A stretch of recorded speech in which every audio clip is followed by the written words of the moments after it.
Hello and welcome to Des Plaines and Harrison. This is a weird little bus terminal. The two routes that serve it only run during peak hours, and although it's next to the Greyhound station, it's also next to this death interchange. Today's my 25th birthday, and since CTA doesn't have a Route 25, today we're riding Route 125, Water Tower Express. It's January 1975, and the 125 begins all-day service Monday through Saturday from Union Station up to Water Tower Place in the Hancock Tower. Saturday service only lasted until September 1976, but all-day service Monday through Friday continued. After some small reroutes, all-day service ended in 1998, with the 125 switching to peak-only service. The 125 offers an alternative to the 120 and 121, which also run express between Union and Ogilvie up to Streeterville. However, since 2007, ridership has dropped dramatically, from over 600,000 in 2007 to just over 144,000 in 2024, although it is on an upward trend following the pandemic in 2020.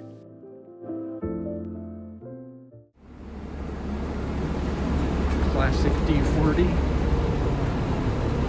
Back seats for the cool kids. The existence of this route brings up a weird quandary. At what point does a route become express? Like, this bus skips a few stops here and there, but there's no large section where it goes non-stop. So is it more of a limited?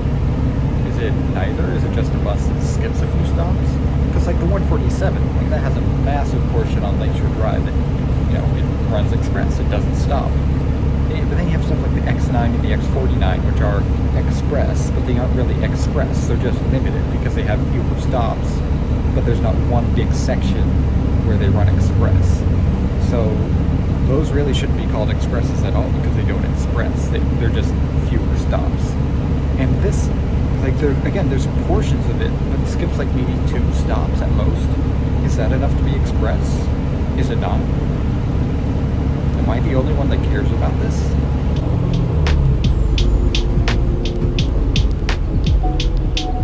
Of course, I chose the best day to do this after it snowed, so the windows are all green.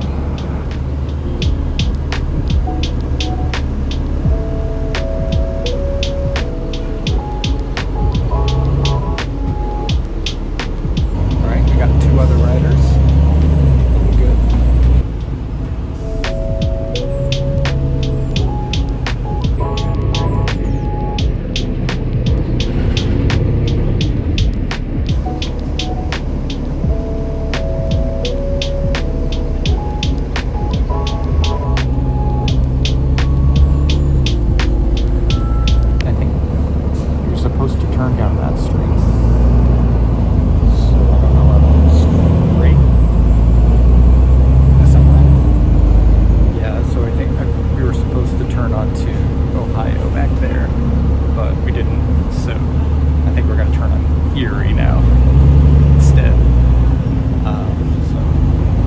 Excitement. Oh my gosh, are we gonna turn right into, oh my gosh. Can't squeeze. Maybe we can make it.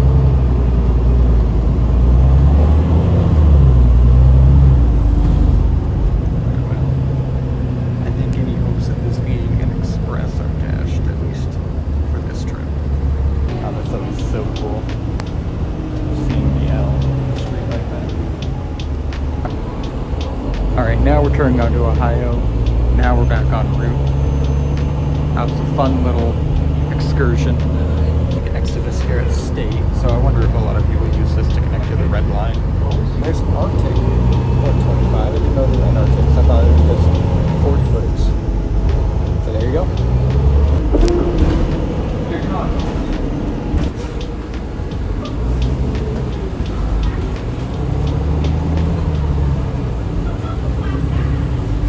Oh, we're on a...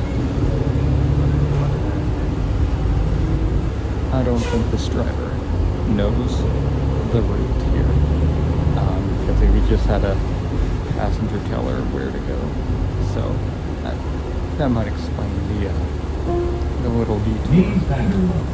And Pearson. Yes, this is. And then your next one is okay. No worries. Thank you.